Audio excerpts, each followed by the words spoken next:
En el caso de los niños, recordemos que nosotros podemos con nuestra boca cubrir la nariz y la boca del niño o del bebé y hacer la misma maniobra que acabo de explicar.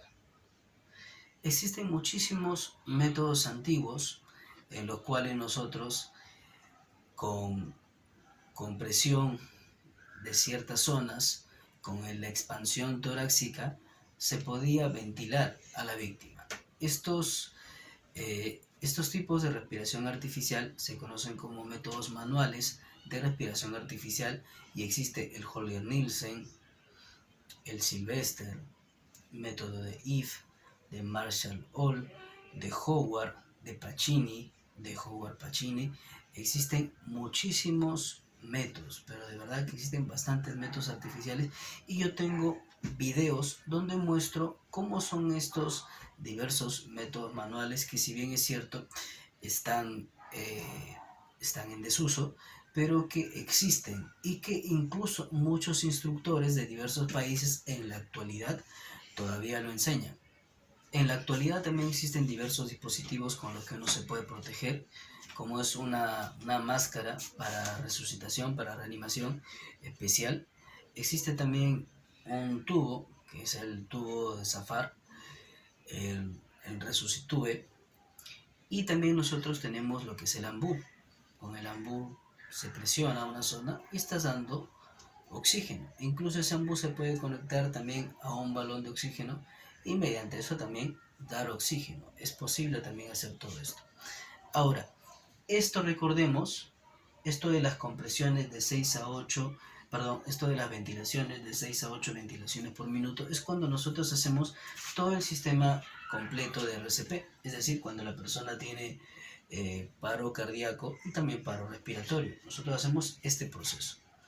En cambio, si la persona detectamos que solamente tiene paro respiratorio y aún no tiene paro cardíaco, es decir, yo noto que la persona no respira, ver, oír y sentir, la persona no respira, pero palpo el pulso carotidio en el adulto, el pulso braquial en el bebé y siento pulso, yo solamente me debo dedicar a la respiración artificial.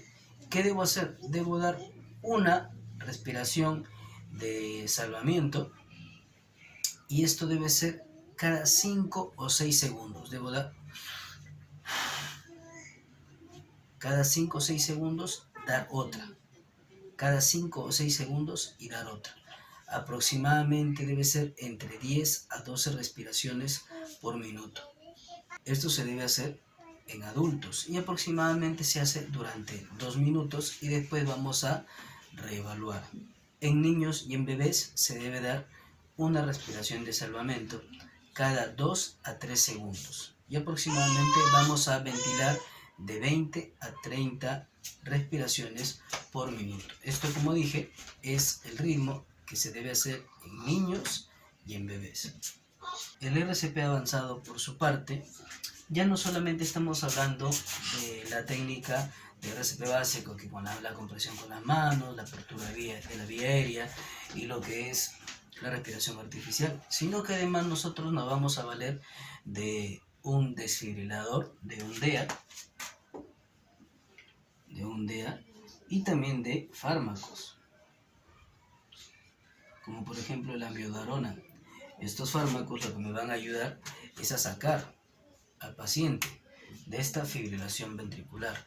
Dicho sea de paso, este desfibrilador, recuerden, se llama así básicamente porque está sacando a la persona de este estado que se llama fibrilación ventricular. Recordemos que si yo tengo una tapa y quiero sacar esa tapa, que utilizo un destapador. Si esa persona está en fibrilación, que utilizo un desfibrilador.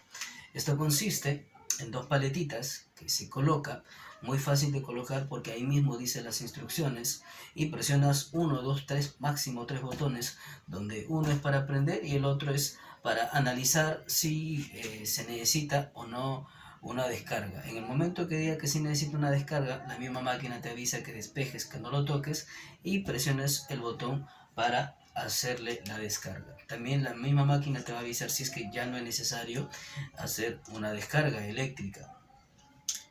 Muchas personas dirían, ¿cómo así es que sirve darle una descarga eléctrica? ¿Por qué una descarga eléctrica lo saca de ese proceso? Bueno, lo que intentamos hacer básicamente aquí es que se reinicie la actividad eléctrica del corazón, porque el corazón sí tiene una actividad eléctrica. Y normalmente, por ejemplo, cuando se hace un electrocardiograma, lo que se mide es la actividad eléctrica del corazón. Entonces, con este desfibrilador se busca eso, sacar a ese paciente de esa fibrilación ventricular, y los fármacos ayudan muchísimo a este fin.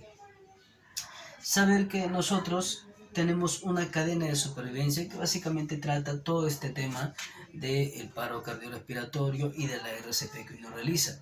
Por ejemplo, el SEM, que es el primer eslabón de esta cadena, dice que yo debo activar el servicio de emergencia médica. En Perú nosotros podemos llamar al 106, que es el SAMU, al 116, que es los bomberos, o al 115, que es la Cruz Roja. Estos números varían de país a país. Tengo entendido que en otros países es el 112, etcétera. Varía entre países, de tal manera que especifico que estos números son aquí en Perú. El RCP, que es las compresiones. Mientras uno más pronto inicie el RCP, más probabilidades de sacar a una persona de ese estado vamos a tener. ¿Por qué? Porque nosotros estamos preservando la vida. Mientras haya circulación, estamos preservando que el paciente no dañe sus funciones neurológicas tan rápido. Desfibrilar. Es muy importante, sobre todo, que haya un desfibrilador. Si no lo tenemos cerca, es importante que hayamos hecho bien el eslabón 1, activar el servicio de emergencia. Si yo activo el servicio de emergencia, buenos días, tengo a una persona que no tiene pulso ni respira, van a venir con un desfibrilador. Entonces, ese desfibrilador, ¿cómo va a llegar? Dense cuenta haciendo bien el paso número 1 de este eslabón. Después se va a brindar ya el soporte vital avanzado, que es ya también los fármacos y todos los procedimientos que se necesitan para sacar a ese paciente de ese estado de paro. Después existen los cuidados post-paro que se le da en el centro asistencial, y por último ya la recuperación del paciente. Todo esto según el AJA. Toda esta información que estoy dando es según esto, según el AJA, la Asociación Americana del Corazón, la American Heart Association. Espero que realmente esta información te haya servido de mucho.